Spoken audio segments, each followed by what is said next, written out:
Je suis rentré à la Bourse de Paris en 1949. 1949, à l'époque, c'était les courtiers en valeurs mobilières. Il y avait deux bourses à Paris. Je suis rentré chez un courtier en valeurs mobilières. Il y avait deux bourses au Palais Brongniart. Il y avait au rez-de-chaussée les agents de change. Et au deuxième étage à l'intérieur de la bourse, il y avait les courtiers en valeurs mobilières. Alors les courtiers en valeurs mobilières, c'était quoi? C'était des commerciaux qui n'étaient pas reconnus officiellement. Ils sont rentrés dans le Palais Brongniart seulement en 1942. Et ils ont été reconnus, mais en réalité les courtiers en valeurs mobilières existaient depuis 100, 200 ans en arrière. Ils ont été à l'origine du financement, par exemple en Afrique du Sud, des mines d'or. C'est tellement vrai que lorsqu'ils sont rentrés en Bourse de Paris, eh bien, les courtiers en valeurs mobilières avaient une cinquantaine de mines d'or à côté. C'est les mines d'or que tous les courtiers en valeurs mobilières avaient en Afrique du Sud, eh bien, apporté aux Français de mettre des sous dans des investissements dans ces mines d'or. Alors donc, il y avait un groupe, les courtiers en valeurs mobilières avaient un marché à terme, un marché au comptant, un marché à obligations, un marché hors cote, et les agents de change n'avaient simplement qu'un marché officiel avec un marché à prime, à option, ce que les courtiers en valeurs mobilières avaient également un courtier des marchés à terme et à prime, à option. Alors voilà, alors il y a eu un bouleversement énorme puisque à l'origine des courtiers en valeurs mobilières, eh bien, qui sont rentrés en 1942, ils se sont développés très fort, et ils étaient spécialistes des petites valeurs alors que les agents de change étaient spécialistes des grosses valeurs. Ils ne voulaient pas s'intéresser de petites valeurs parce que c'était pas rentable. Les courtiers, eux, acceptaient des petites valeurs. Dans les petites valeurs, à l'époque, il y avait par exemple Danone, Accor, Michelin, un certain nombre de petites sociétés qui étaient rentrées chez les courtiers et qui ont grandi, et au fur et à mesure que les entreprises grandissaient, elles basculaient, elles rentraient chez les agents de change. Les agents de change les récupéraient. Et à partir de ce moment-là, eh bien, un beau jour, les agents de change ont décidé de reprendre, de faire une OPA sur la coulisse. Ils ont racheté en 1962 les courtiers en valeurs mobilières, et finalement, donc l'origine de C2JB passe effectivement par ce savoir-faire extraordinaire. Il faut savoir qu'à l'époque, en 1942 jusqu'en 1991, il y a eu l'existence de 7 bourses à travers la France. Paris, Lyon, Marseille, Lyon, Nantes, Bordeaux, Lille, Nancy. Il y avait des bourses à travers la France, et ces bourses permettaient de collecter l'épargne locale. Les Français étaient d'accord de mettre des sous dans des entreprises de proximité et être cotés dans des bourses régionales. Et donc à partir de ce moment-là, il y a un engouement assez extraordinaire.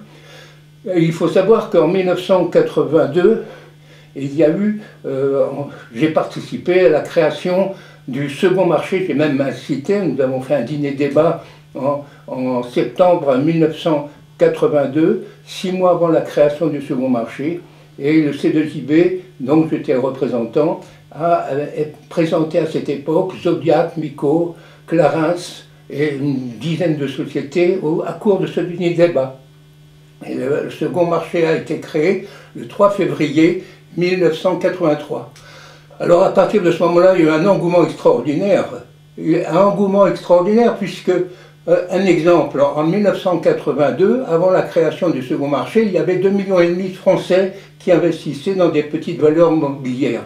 Quand il y a eu la création du second marché, d'un seul coup, il y a eu une explosion, puisque les Français se sont intéressés d'une part aux sociétés qui venaient du second marché, dont C2JB a participé à la création, et était même l'origine de la création, et du temps de Jacques Delors et du temps d'Yves Flournoy, qui était les syndics des agents de change. Et à partir de ce moment-là, il y a eu un engouement extraordinaire, et pour montrer l'exemple, eh bien, il y a eu les Français de 2,5 millions d'actionnaires, c'est passé à 9 millions 7 ans plus tard. Il faut savoir qu'en plus du second marché, le C2JB a créé le troisième marché. Le troisième marché, c'était le hors-cote. leur cote d'acclimatation sur les 7 bourses régionales. Sur les 7 bourses régionales, il y a eu donc 54 introductions par le C2IB. On a levé à l'époque, le C2IB a levé l'équivalent de 800 millions d'euros, 800 millions de francs, et permis à 54 entreprises de trouver des actionnaires et de développer leur activité. En ce qui concerne le second marché, il y a environ 400 sociétés qui ont bénéficié de cette forme de financement en fonds propres. Les Français étaient entièrement d'accord d'investir dans des entreprises locales de proximité. Et à partir de ce moment-là, eh bien, il y a eu un excès encore. Un excès. Les agents de change, eh bien, se sont fait absorber, on peut dire, par les banques. En 1991, les agents de change ont été repris par des sociétés de bourse, qu'on appelle aujourd'hui, et les sociétés de bourse ont repris l'ensemble des bourses régionales et des agents de change de Paris. Alors il s'est trouvé la chose suivante, c'est que C2IB, qui était à l'origine du second marché, qui était à l'origine du hors-code d'acclimatation, le troisième marché, eh bien s'est retrouvé du jour au lendemain, puisque toutes les bourses sont fermées, et il s'est retrouvé le C2IB totalement sans activité, alors qu'on occupait 18 salariés. Le C2IB avait une antenne à Montpellier, à Marseille, à Nantes, on devait ouvrir à Barcelone. Alors il faut savoir que l'équipe s'était développée très fort quand même depuis la création. Donc c'était Didier Salva est rentré en 1987 et finalement il y a eu un développement assez important et finalement à la suite de cette fermeture des bourses régionales, le C2IB a changé de fusil d'épaule. Précision sur le hors-code d'acclimatation. Le hors-code d'acclimatation a été créé en même temps que le second marché. Le C2IB, qui est à l'origine du second marché, a décidé de faire en sorte que les petites sociétés qui n'avaient pas accès au second marché, parce que les agents de change, là, s'intéressaient uniquement aux entreprises des PME relativement importantes. Zodiac, Mico, Clarins n'était pas une toute petite entreprise, ils avaient quand même une certaine taille, mais il y a plein de petites sociétés qui auraient pu rentrer sur le second marché, les agents de change ne les intéressaient pas. Alors donc, C2IB a décidé d'utiliser, avec la bénédiction des pouvoirs publics, avec bénédiction des agents de change, et décidé d'utiliser un marché qui existait pour les petites sociétés, qui était un accès d'accès libre, c'était le hors-code. Le hors-code, il l'a baptisé hors-code d'acclimatation, et aujourd'hui ça s'appelle entre parenthèses le marché libre, et finalement ce hors-code d'acclimatation a permis à 54 entreprises d'utiliser, j'ai cité tout à l'heure, d'utiliser ces 7 bourses régionales, et à partir de ce moment-là, on a levé l'équivalent de 800 millions de francs.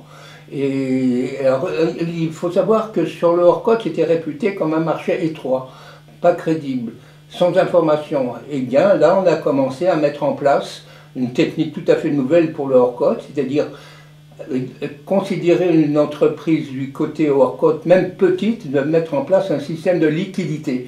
La liquidité se faisait comment? Ben, c'est très simple, avec une structure qui venait écrêter les hausses et freiner les baisses, mais entre-temps, on avait mis un système de communication qui permettait effectivement au public de venir acheter quand il y avait une opportunité et de vendre quand c'était les cours un peu trop exagérés.